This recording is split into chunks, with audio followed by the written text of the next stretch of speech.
Pastor Jeffress, you came on an incredible news day. That's right. Right. Well, talk first about Iowa. I know you were there last week. Yes. And what is your take on what has happened or what didn't happen last night? It's so interesting. 4 years ago, I was there traveling with candidate Donald Trump before any votes had been cast, and people were curious about him. There was some excitement, but there were a lot of questions from evangelicals. When I compared that to this time around, evangelicals are so excited about this president because he's running on a record of accomplishments, not just promises. So I think there's going to be a huge turnout. I've told the president often lately, I believe he is going to exceed the historic margin from 2016 that he won the evangelical vote by. And when you combine that with the chaos on the left that we've even seen last night and today in the Iowa caucus, I think things are being set up for a landslide victory for Donald Trump.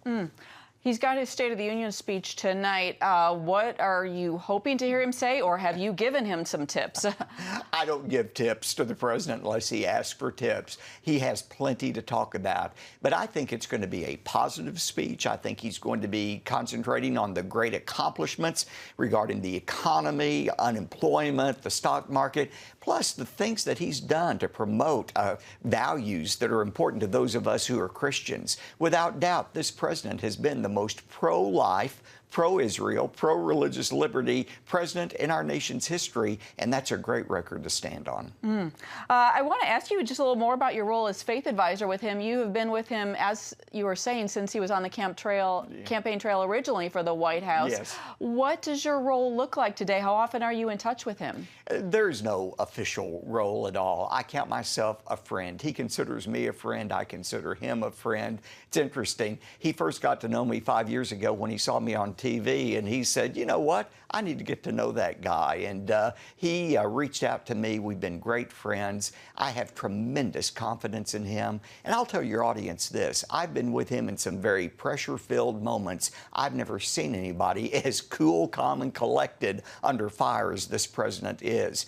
Every time I leave the Oval Office, I think to myself, this is the kind of person you want leading your country. Why do you think he has the reputation, then, for being more of a shoot-off-the-hip type of president?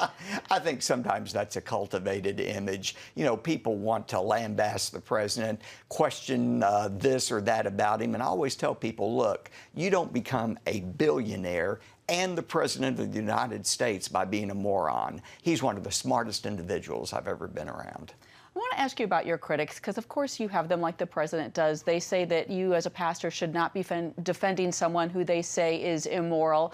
How do you respond to your critics? Well, look, the fact is the gospel says all of us are sinners. We've all fallen short of God's glory. We're all sinners in need of a Savior.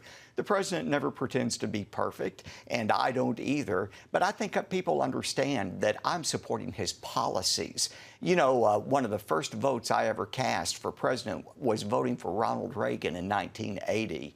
He was the first divorced president in history. When I voted for Ronald Reagan, I wasn't voting to endorse divorce. I was voting to endorse his policies, and it's the same with this president. Your book is Courageous 10 Strategies for Thriving in a Hostile World. Yes. What prompted you to write this? I think it's increasingly difficult for Christians in this culture to live out their faith, not only because of a culture that's at odds with God, but also just the problems we face every day. And so I took in this book 10 survival tips that survivalists use in a plane crash or an avalanche. Don't panic, gain situational awareness, trust your training, and applied that biblically so that Christians can not just survive, but they can thrive in this culture. Pastor Jeffress, thanks for your time. Thank you.